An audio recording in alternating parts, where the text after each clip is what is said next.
The fear of the unknown is a trait that we all share, but willingness to explore or know more about the scary new thing is what only few attempt. Frankly, this is a natural response any animal has to something new, but being curious or seeking knowledge, we overstep our fears, and I'm glad to see this in MLP. Well, to an extent anyways. So the episode starts off with Spike and Twilight arriving in the town and seeing streets empty, later learning that it's because a shadowy figure has come to town. With helpful exposition dump, we learn that our mysterious figure is named Zakura, and once more, ponies display their amazing ability of being welcoming. I pointed this out already when I reviewed first 2 episodes, but for a happy-go-lucky bunch, ponies are rather dickish to any outsider. Just look at those stripes, so garish. Yep, there goes even more respect out the window for you. I mean, what a shallow pony you are, so does that mean that my looks would also bug you? Huh? Well, anyways, Twilight, being the only one who seems to have paid any attention in school, points out that our newcomer is a zebra from a faraway land. 6 seasons done and we still know only 1 specimen. Here's hoping for season 7, I guess. What I like about Twilight in the first season is that due to her knowledge, most other creatures around her seem to be rather stupid. So, she's sarcastic, and I just love it. This is all just a lot of gossip and rumors. Now tell me, what exactly have you actually seen Zakura do? And with that, our educated unicorn also asks normal, reasonable questions about Zakura, wondering what she might have done so bad that everyone's afraid. This type of approach we must take more often in our lives too, and surely it's nice to see it here. Anyhow, story quickly turns into a lesson about racism, or something. You know, we shouldn't treat each other poorly because of how we look. After realizing that, I quickly stopped caring about the story since so many shows have done this already, and instead I paid attention to our new character. Funny that we have black, white, yellow, blue and other colored creatures all over the place. But you freak out as soon as someone has tattoos, or in this case stripes, not only on their butt cheeks. Still, if you look in Zakura's design, you'll see subtle differences between zebras and ponies. The same goes with my kin. This attention to detail I absolutely adore. Show's creators didn't have to make these details, but they did, and that's taking an extra step that separates MLP from other cartoons oftentimes. But okay, back to the story. We learned that Zakura lives in Everfree Forest, which intrigues me. So is it because of pony racism or because she has her moonshine distillery there? Well, this we still haven't learned. But let's talk about Dash here for a sec. Ready to go into battle with the Dark Alicorn and a dragon, but now afraid of a small creature wearing robes. So did Plot tell Dash again to stay put or else she'll become a background pony like AJ? Well, beats the buck out of me. So instead Appleboom actually starts being reasonable. Yeah, every pony likes to shop. You know what I think? Apple Bloom. Hush and let the big ponies talk. How about you stay quiet too, AJ, and let the main characters talk, eh? But okay, Appleboom decides, yeah, screw y'all morons, I'll just go and be direct.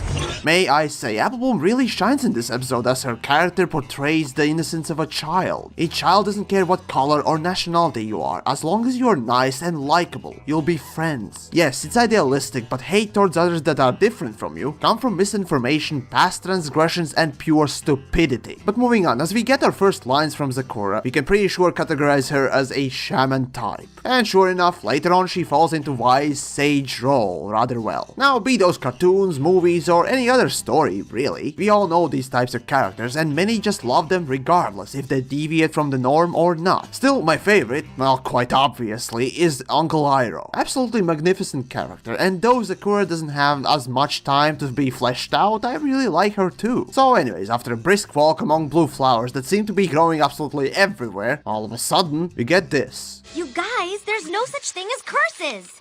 Well, that's interesting to hear coming from Miss Magic Pants herself. My magic, real magic, comes from within. It's a skill you're born with. Curses are artificial, fake magic. It's conjured with potions and incantations, while smoke and mirrors meant to scare. But curses have no real power.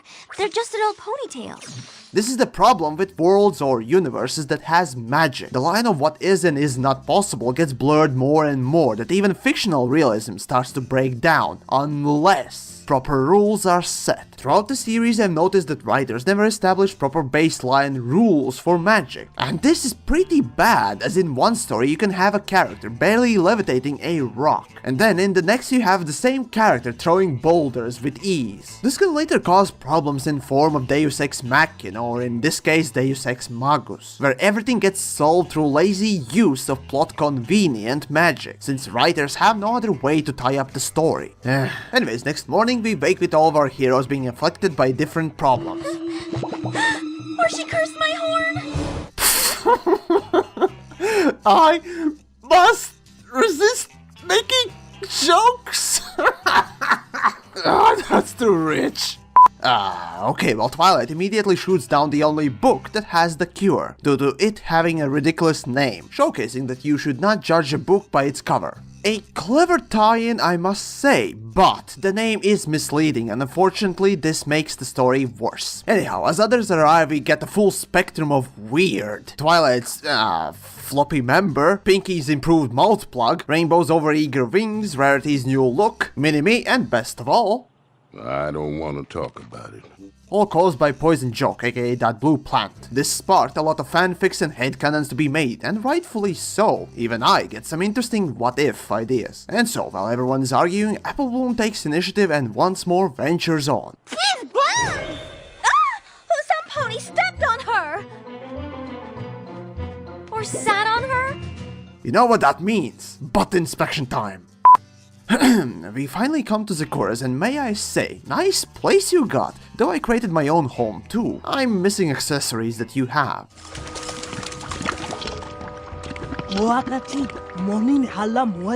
Well, I know my own language too.